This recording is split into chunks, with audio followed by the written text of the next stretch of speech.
ವನ್ಯಜೀವಿ ಸಂರಕ್ಷಣೆ ಕಾಯ್ದೆ ಇದೆ 72ರಲ್ಲಿ ಜಾರಿಗೆ ಬಂದಿದೆ.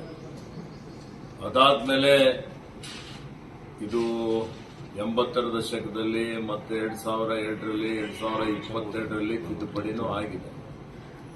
ವನ್ಯಜೀವಿ ಸಂರಕ್ಷಣೆ ಕಾಯ್ದೆ ಅಡಿಯಲ್ಲಿ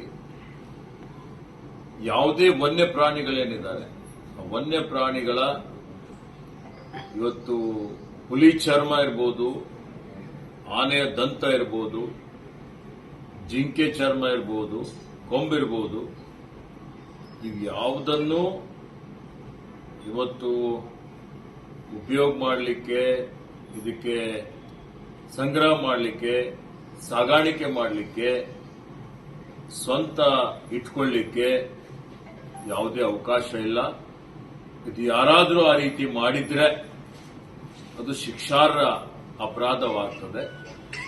ಆ ಕಾರಣಕ್ಕಾಗಿ ಹುಲಿಯ ಉಗುರು ಇವತ್ತು ಕೆಲವರು ತಮ್ಮ ಕೊಳ್ಳಲ್ಲಿ ಹಾಕಿಕೊಂಡಿದ್ದಾರೆ ಅನ್ನುವಂಥ ಏನು ದೂರುಗಳು ಬರ್ತಾ ಇದೆ, ಅಥವಾ ಕೆಲವರು ಇವತ್ತು ಹುಲಿಯ ಚರ್ಮ ಇರ್ಬೋದು ಅವ್ರ ಮನೆಯಲ್ಲಿ ಉಪಯೋಗ ಮಾಡ್ತಾ ಇದ್ದಾರೆ ಅಂತ ಹೇಳಿ ದೂರುಗಳು ಬರ್ತಾ ಇದೆ.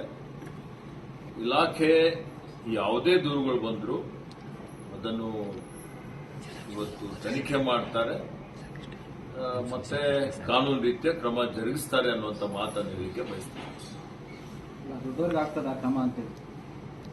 ಈ ನೆಲದ ಕಾನೂನು ಎಲ್ಲರಿಗೂ ಒಂದೇ ಇದೆ. ಯಾರೂ ಕಾನೂನಿಗೆ ಮೀರಿದವರಿಲ್ಲ. ಯಾರೆಷ್ಟೇ ಪ್ರಭಾವಗಳಿದ್ರೂ ಕಾನೂನು ರೀತಿಯ ಕ್ರಮ ಸರ್ಕಾರ ಜರುಗಿಸ್ತಾರೆ.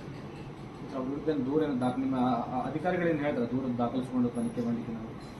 ನೋಡಿ, ಸಂಪೂರ್ಣವಾದಂತಹ ಮಾಹಿತಿ ನನಗಿಲ್ಲ. ಎಲ್ಲೇ ಆಯಾ ಭಾಗದಲ್ಲಿ ಯಾರ್ಯಾರು ಈ ರೀತಿಯ ದೂರುಗಳನ್ನು ಕೊಡ್ತಾರೆ ಆ ದೂರುಗಳನ್ನು ಪರಿಶೀಲನೆ ಮಾಡ್ತಾರೆ. ಸರ್, ಈಗ ರಾಮನಗರವನ್ನ ಮತ್ತೆ ಬೆಂಗಳೂರಿಗೆ ಸೇರಿಸಬೇಕು ಅಂತ ಡಿ.ಕೆ. ಶಿವಕುಮಾರ್ ಅವರು ಹೇಳಿಕೆಗಳನ್ನ ಕೊಡ್ತಾರೆ. ಮತ್ತೆ ಎಲ್ಲೋ ಒಂದ್ ಕಡೆ ವಿಭಾಗವನ್ನ ಮಾಡೋದಕ್ಕೆ ಮುಂದಾಗ್ತಾ ಇದೆ ಕಾಂಗ್ರೆಸ್ನವರು. ನೋಡಿ, ಕಾಂಗ್ರೆಸ್ ಸರ್ಕಾರ ಜನಪರ ಆಡಳಿತ ಕೊಡ್ತಾ ಇದೆ. ಜನರಿಗೆ ಒಳ್ಳೆಯದಾಗುವಂತಹ ರೀತಿಯಲ್ಲಿ ಸರ್ಕಾರ ಕ್ರಮ ಜರುಗಿಸ್ತದೆ. ಅಲ್ಲ ಸರ್, ಈಗ ಮತ್ತೆ ಬೆಂಗಳೂರಿಗೆ ಸೇರಿಸುವಂತ ಅದೇ ಹೇಳಿದೆ ನಾನು. ಆ ಜನರ ಭಾವನೆಗಳು, ಆ ಜನರ ಬೇಡಿಕೆಗಳು, ಆ ಬೇಡಿಕೆಗಳ ಆಧಾರದ ಮೇಲೆ ಜನರಿಗೆ ಒಳ್ಳೆಯದಾಗಲಿ ಅನ್ನುವಂತ ರೀತಿಯಲ್ಲಿ ಇವತ್ತು ತೀರ್ಮಾನಗಳನ್ನು ಮಾನ್ಯ ಮುಖ್ಯಮಂತ್ರಿಗಳು, ಮಾನ್ಯ ಉಪಮುಖ್ಯಮಂತ್ರಿಗಳು ತೆಗೆದುಕೊಳ್ಳುತ್ತಾರೆ. ಕಾಂಗ್ರೆಸ್ನ ತಮ್ಮ ಹಿತಾಸಕ್ತಿಗಾಗಿ ಈ ರೀತಿ ಮತ್ತೆ ವಿಭಾಗ ಮಾಡುವಂತದ್ದು, ಅದರಲ್ಲಿ ಯಾವುದೇ ಉರುಳಿಲ್ಲ. ಸುಮ್ಮನೆ ಹೇಳಿಕೆ ಕೊಡಬೇಕು ಅಂತ ಹೇಳಿಕೆ ಕೊಟ್ರೆ ಏನ್ ಹೇಳ್ತೀರಿ? ಕುಮಾರಸ್ವಾಮಿ ಅವರು ರಾಜಕೀಯಕ್ಕೋಸ್ಕರ ಇದು ಮಾಡಿದ್ರು ಅನ್ನೋ ಕಾರಣಕ್ಕೆ ಕುಮಾರಸ್ವಾಮಿ ಅವರಿಗೆ ಟಾಂಗ್ ಕೊಡೋದಕ್ಕೆ ಅದನ್ನು ಮತ್ತೆ ವಾಪಸ್ ಸೇರಿಸುವಂತ ಕೆಲಸಕ್ಕೆ ಮುಂದಾಗಿದೆ. ನೋಡಿ, ಈಗಾಗಲೇ ಮಾನ್ಯ ಉಪಮುಖ್ಯಮಂತ್ರಿಗಳು ಹೇಳಿಕೆಯನ್ನು ಕೊಟ್ಟಿದ್ದಾರೆ. ಆ ಭಾಗದ ಜನರ ಒಳಿತಿಗಾಗಿ ಈ ತೀರ್ಮಾನವನ್ನು ಮಾಡ್ತೇವೆ ಅನ್ನುವಂಥ ಮಾತನ್ನು ಹೇಳಿದ್ದಾರೆ. ಜನನು ಅರ್ಥ ಮಾಡಿಕೊಂಡಿದ್ದಾರೆ.